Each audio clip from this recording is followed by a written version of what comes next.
मैं थोड़ा सा रोक रही हूं आपको रमन। इस बीच किसान आंदोलन से जुड़ी एक बड़ी खबर सामने आ रही है। भूपेंद्र सिंह मान सुप्रीम कोर्ट की कमेटी से अलग हो गए हैं। यह बड़ी खबर सामने आ रही है। उनके नाम को लेकर भी तनातनी थी, सवाल उठाए गए थे। अब जो जानकारी आ रही है, भूपेंद्र सिंह मान सुप्रीम कोर्ट की ये जो 4 सदस्यीय कमेटी गठित हुई थी, इससे अलग हो गए हैं। हालांकि अभी तक स्पष्ट रूप से कारण क्या रहा यह हम जानने की कोशिश कर रहे हैं ताकि दर्शकों तक तुरंत पहुंचा पाएं। लेकिन बहुत बड़ी खबर है, और जो कोशिश सुप्रीम कोर्ट की तरफ से हो रही थी कि सदस्य कमेटी बनाई जाए और उसके बाद वहां पर किसानों की बात सुनी जाए ताकि इस मसले का हल निकाला जा सके, एक बड़ी चोट उस फैसले पर भी है, सुप्रीम कोर्ट की उस कोशिश पर भी है, जिस तरीके से भूपेंद्र सिंह मान ने खुद को इस कमेटी से अलग किया है।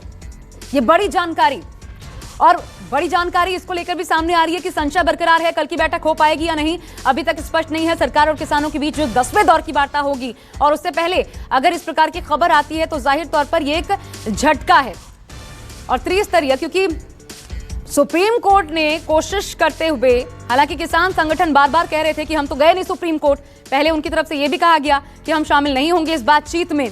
हालांकि आखिरकार रुख क्या रहता, ये तमाम चीजें बात की बात थी। लेकिन इससे पहले जानकारी ये आ रही है कि भूपेंद्र सिंह मान सुप्रीम कोर्ट की कमेटी, जो 4 सदस्यीय कमेटी का गठन किया गया था सुप्रीम कोर्ट की तरफ से, ताकि किसान आंदोलन में जो भी किसानों की नाराजगी है उनकी बातों को सुनकर दूर किया जा सके, उससे अलग हो चुके हैं। जितने सदस्य थे इस कमेटी में, बड़ी बात यह कि सभी पर पहले से एक तटस्थ विचार के साथ वो कृषि कानूनों को किस रूप में देखते हैं, इसको लेकर सवाल उठाए जा रहे थे। उनकी निष्पक्षता को लेकर के सवाल उठाए जा रहे थे। मनीष कुमार मेरे साथ जुड़ गए हैं। मनीष, क्यों अलग हुए भूपेंद्र सिंह मान? देखिए, आपको बता दें, जिस तरीके से तमाम तरह के सवाल खड़े हो रहे थे 4 सदस्यीय कमेटी को लेकर जो सुप्रीम कोर्ट ने गठन की आशा, लेकिन सबसे महत्वपूर्ण ये है कि भूपेंद्र सिंह मान, जो कि खुद एक किसान नेता रहे, आपको बता दें राज्यसभा के सांसद भी रह चुके हैं, उन्होंने खुद को इस कमेटी से अलग करने का फैसला लिया है।